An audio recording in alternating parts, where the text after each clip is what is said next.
दिवसांच्या विश्रांतीनंतर पुण्यात पुन्हा एकदा आता पावसाला सुरुवात झाली आहे। शहरातील अनेक भागात मुसळधार पाऊस सुरू झालाय। अचानक आलेल्या पावसामुळे नागरिकांची चांगलीच तारांबळ उडाली आहे।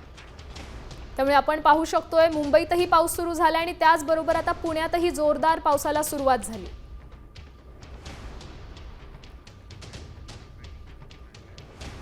गेले 2-3 दिवस पावसाने विश्रांती घेतली होती आणि आज पावसाला पुन्हा एकदा दमदार सुरुवात झाली आहे। या पावसाचा वाहतुकीवर देखील परिणाम होऊ शकतो अशी शक्यता देखील वर्तवण्यात येते। हवामान विभागाने देखील पावसासंदर्भात अलर्ट जारी केलेत। या संदर्भात अधिकची माहिती देण्यासाठी सागर आव्हाड आपल्या सोबत जोडले गेलेत। पुण्यातून पावसासंदर्भातली सध्याची काय अपडेट आहे?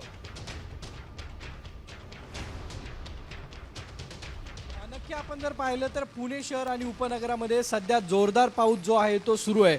आपण जर पाहिलं तर 10:30च्या सुमारास अचानक पावसाला सुरुवात झालेली आहे। उपनगरामध्ये जोरदार पाऊस सुरू आहे। अनेक लोक जे आहेत ते कामासाठी बाहेर पडलेले होते, त्यांची तारांबळ झालेली आपल्याला पाहायला मिळते।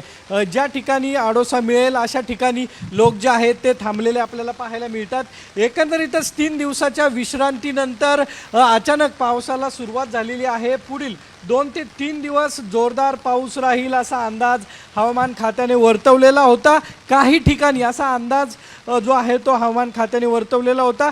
त्यामध्ये पुणे शहरामध्ये 10:30च्या सुमारास पावसाला सुरुवात झाली। उपनगर असेल त्याचबरोबर शहरामध्ये अनेक ठिकाणी सध्या रस्त्यांवरती पाणी भरलेलं आपल्याला पाहायला मिळतंय।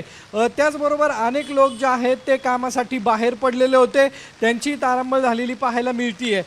3 दिवस विश्रांती होती, त्यामुळे पुणे शहरामध्ये उष्ण आणि दमट वातावरण जे आहे ते तयार झालेलं होतं। अचानक आलेल्या पावसामुळे नागरिकांचे हाल झालेले आहेत आणि पुढील 2 दिवस अनेक ठिकाणी पुणे शहर, उपनगर त्याचबरोबर जिल्ह्यामध्ये अनेक ठिकाणी जोरदार पाऊस जो आहे तो असा अंदाज जो आहे तो हवामान खात्याने वर्तवला आहे। नक्कीच धन्यवाद दिलेल्या या सविस्तर माहितीसाठी। आपण पुण्यातली अपडेट पाहिली। पुण्यात मुसळधार पावसाला सुरुवात झाली।